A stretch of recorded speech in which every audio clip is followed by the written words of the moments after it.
কল্পনা করুন, পৃথিবীর এক প্রান্তের মাটি ফেটে চৌচির, পানির অভাবে হাহাকার করছে সাধারণ মানুষ। আর অন্য প্রান্তে অবিরাম বৃষ্টিতে তলিয়ে যাচ্ছে শহর, গ্রাম, এমনকি জনপদ। কোথাও দাবানলে পুড়ে ছাই হচ্ছে বিস্তীর্ণ বনভূমি, কোথাও ভয়াবহ বন্যায় ভেসে যাচ্ছে জীবিকা ও বসতি। শুনতে হয়তো কোনো দুর্যোগ ভিত্তিক চলচ্চিত্রের গল্প মনে হতে পারে, কিন্তু বিজ্ঞানীরা বলছেন এটি কোনো কল্পনা নয়, বরং বাস্তবতারই এক সম্ভাব্য ছবি। কারণ আবারও ফিরে এসেছে এল নিনো, সেই শক্তিশালী জলবায়ুগত ঘটনা যা অতীতে বহুবার বিশ্বের আবহাওয়ার গতিপথ বদলে দিয়েছে।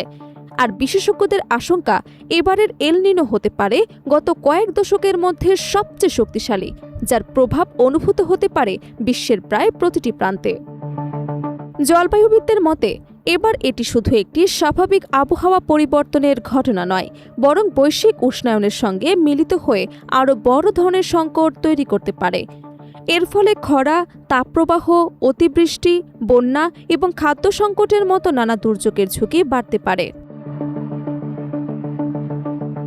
সম্প্রতি যুক্তরাষ্ট্রের national oceanic and atmospheric administration নতুন করে এল নিনোর সূচনার ঘোষণা দিয়েছে। সংস্থাটির পর্যবেক্ষণ অনুযায়ী প্রশান্ত মহাসাগরের নিরক্ষীয় অঞ্চলে সমুদ্রপৃষ্ঠের তাপমাত্রা দ্রুত বৃদ্ধি পাচ্ছে। এই পরিবর্তনই বিশ্বজুড়ে আবহাওয়ার ভারসাম্যে বড় ধরনের প্রভাব ফেলতে পারে।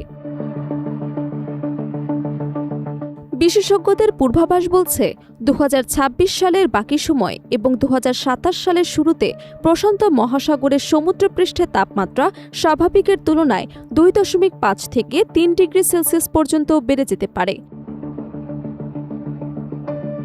এমনটি হলে এটি গত প্রায় 75 বছরের মধ্যে সবচেয়ে শক্তিশালী এল নিনো ঘটনাগুলোর একটিতে পরিণত হতে পারে। বিজ্ঞানীরা বলছেন, শক্তিশালী এল নিনোর কারণে বিশ্বের বিভিন্ন অঞ্চলে আবহাওয়ার ধরনে বড় ধরনের পরিবর্তন দেখা দেয়। কোথাও দীর্ঘস্থায়ী খরা দেখা দেয়, আবার কোথাও অতিবৃষ্টি বা আকস্মিক বন্যার ঘটনা বাড়ে। কৃষি উৎপাদন ব্যাহত হয়, পানির সংকট দেখা দেয় এবং খাদ্য সরবরাহ ব্যবস্থায়ও চাপ পড়ে। এল নিনো মূলত প্রশান্ত মহাসাগরের নিরক্ষীয় অঞ্চলে সমুদ্র এবং বায়ুমণ্ডলের স্বাভাবিক প্রবাহে পরিবর্তনের ফলে সৃষ্টি হয়। এ সময় সমুদ্রের পানি অস্বাভাবিকভাবে উষ্ণ হয়ে ওঠে এবং সেই প্রভাব বিশ্বের বিভিন্ন অঞ্চলের আবহাওয়ার ওপর ছড়িয়ে পড়ে। শত শত বছর আগে পেরুর জেলেরা বড়দিনের সময় এই ধরনের পরিবর্তন লক্ষ্য করে এর নাম দিয়েছিল এল নিনো, যার অর্থ শিশু যিশু। ইতিহাসে 1982, 1983 এবং 1997 থেকে 98 সালের এল নিনোকে সবচেয়ে শক্তিশালী ঘটনাগুলোর মধ্যে ধরা হয়ে থাকে। ওই সময় বিশ্বের বহু দেশে ভয়াবহ খরা, বন্যা এবং তাপপ্রবাহ দেখা দিয়েছিল।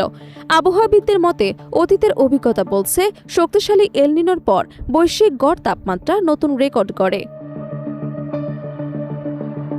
বিজ্ঞানীদের আশঙ্কা, শক্তিশালী এল নিনো অব্যাহত থাকলে 2027 সালে নতুন তাপমাত্রার রেকর্ড সৃষ্টি হতে পারে।